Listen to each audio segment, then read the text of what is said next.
So this brings us to the Republic, running from 509 to 27 BCE. And it's a very different organization. Obviously, there isn't a king at the top.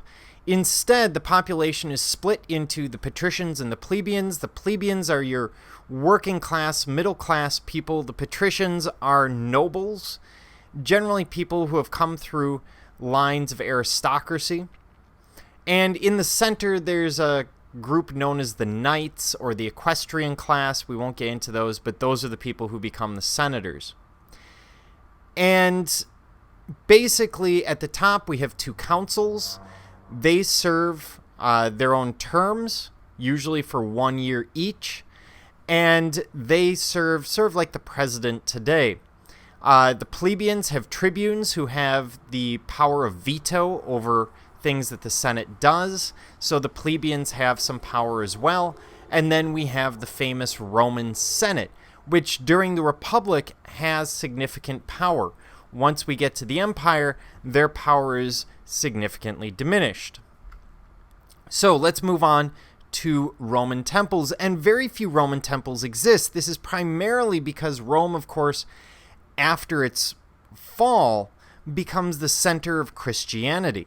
And so Christianity, of course, it makes sense that they would replace the pagan Roman temples with their own churches. You don't want to leave the previous religion in place. So this brings us to the Temple of Portunus. And what we're seeing is a classic Roman temple, and it should remind you an awful lot of the Etruscan temples that we were looking at. So this is a very common form of temple built of local stone, most of them were. And what's important here is that it's incredibly eclectic. So from the Greeks, we have the Ionic columns, and we have a frieze that runs around the top, just like we've seen in Greek temples, right along there. We have engaged columns, which we did see in, for example, the Temple of Apollo at Didyma.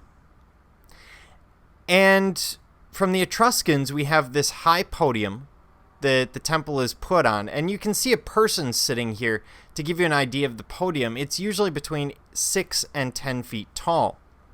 We have a front staircase and these freestanding columns, but the freestanding columns only exist on the front porch.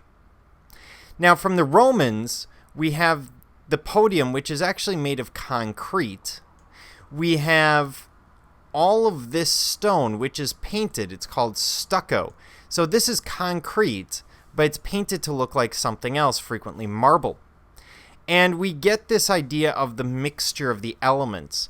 The Romans are the ones that are bringing these Greek and Etruscan ideas together to make it Roman. But much like Lady Gaga, nothing that the Romans do is really original. Now, when we look at the overall floor plan, much like the Greeks, we have a single cella and a single entrance.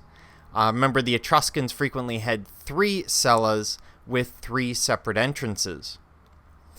And we again see no sculpture in the pediment, much like the Etruscans. So they are taking these ideas back and forth, and what I want you to take from this is that the Roman temple is not purely Roman. It's really a mix of Etruscan and Greek, and what's Roman is simply how they bring it together.